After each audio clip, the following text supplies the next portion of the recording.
প্রিয় স্টুডেন্ট, এখন আমি তোমাদের নবম দশম শ্রেণীর সাধারণ গণিতের বীজগাণিতিক রাশি 3.1 এর 8 নম্বর অঙ্কের সমাধান করে দেখাবো।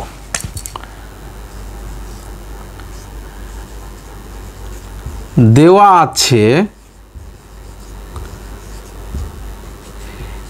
a plus b equal root 7, a minus b equal root 5। এটা হচ্ছে হলের সামন পর্যন্ত দেওয়া আছে, প্রশ্নই আছে। প্রশ্ন বলতেছে বাম পক্ষ সমান ডান পক্ষ বাহির করতে হবে। তাহলে আমরা বাম পক্ষ ধরি, বাম পক্ষ 8ab into a square plus b square, এটা আছে বাম পক্ষে, এটা আছে। তাহলে হচ্ছে যে ডান পক্ষে 24 অর্থাৎ 24 বাহির করতে হবে। দেখো তাহলে হচ্ছে 8টাকে ভাঙাবো, তাহলে হচ্ছে 4ab থাকলো ইন্টু 2, মানে 4 দুগুনি 8। তাহলে হচ্ছে বাদ বাকি যাহা আছে তাই সেভাবে রেখে দাও। তাহলে হচ্ছে যে এখন দেখো এই 4ab সূত্র আমি উপরে লিখেছি, তাহলে একটু চাপায় নিচ্ছি 4ab সূত্র। তাহলে হচ্ছে a plus B all square minus a minus b all square. তাহলে দেখো তাহলে হচ্ছে যে আমরা ওই সূত্রটা 4ab সূত্র বসাবো, এই 4ab সূত্র বসাবো।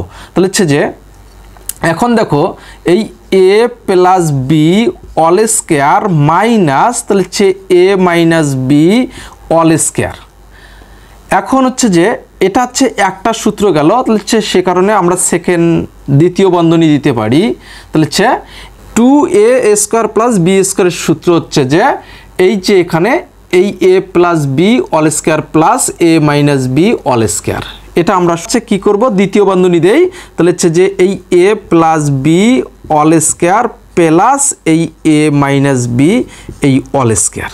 আমরা সূত্র অ্যাপ্লাই করেছি, এদিকেও দ্বিতীয় বন্ধনী দিচ্ছি, এদিকেও দ্বিতীয় বন্ধনী দিচ্ছি।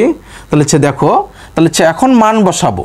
তাহলে হচ্ছে দেখো তো এটার মান কোথায়, a প্লাস বির মান কি √7, এই √7 দিব, তার উপরে স্কোয়ার আছে স্কোয়ার দিলাম, মাইনাস a মাইনাস বির মান, তাহলে হচ্ছে যে এই যে √5 আছে, তাহলে হচ্ছে যে √5 বসাবো।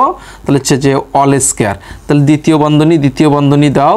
তাহলে হচ্ছে যে এখন এটার মান, তাহলে হচ্ছে যে √7, তাহলে হচ্ছে যে a স্কোয়ার, তাহলে হচ্ছে প্লাস এটার মান, তাহলে হচ্ছে যে √5 মাইনাসের মান √5, এই যে a স্কোয়ার। তাহলে আবারও দ্বিতীয় বন্ধনী দাও, তাহলে ইনটু অবস্থায় আছে স্কোয়ার আর রুট ক্যান্সেল, স্কোয়ার আর রুট ক্যান্সেল।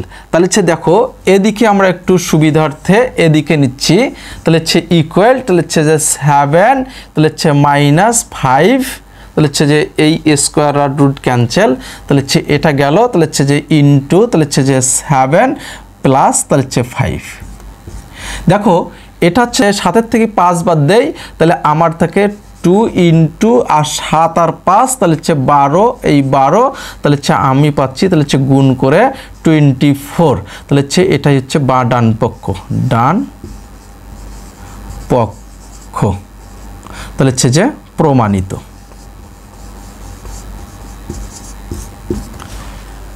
প্রিয় স্টুডেন্ট, আশা করি অঙ্কটি বুঝতে পেরেছো। ভালো থাকো, সুস্থ থাকো, আল্লাহ হাফেজ।